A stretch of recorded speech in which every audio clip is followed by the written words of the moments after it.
You had a case in Georgia not very long ago, didn't you? They made an ad about a young woman who'd been killed by an immigrant.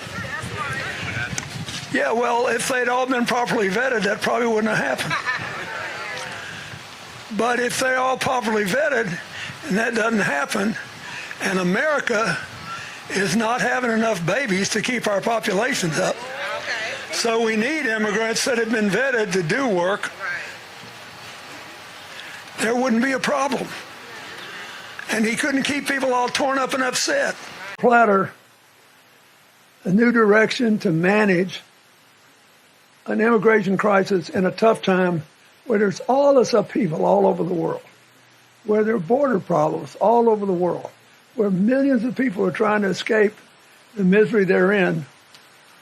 And other people are saying, well, I want to do what I can and take what I can, but maybe there's a limit to how much we can do. In other words, I don't think Americans are anti-immigration, they're anti-chaos, right? They don't want us to do more than we can, but they recognize, at least most people do, we got the lowest birth rate we've had in well over 100 years. We're not at replacement level, which means we got to have somebody come here if we want to keep growing the economy. Unless one of you is one of these artificial intelligence geniuses and figured out how we can all grow with no work, which I'm not sure would be good for us. I think, But to your point, in Georgia, they passed a law preventing people from giving food and water to folks who are standing in line to vote, which is the height of hypocrisy. Because, what happened to love thy neighbor, right?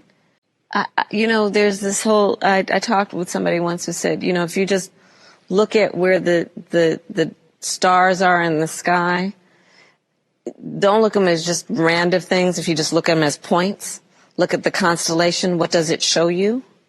So you just outlined it, Roland. What does it show you?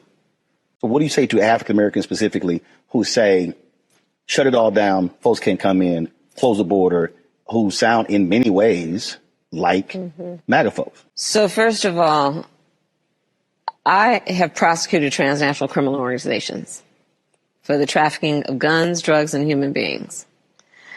I have had a career, including now, of prioritizing that we must have a secure border.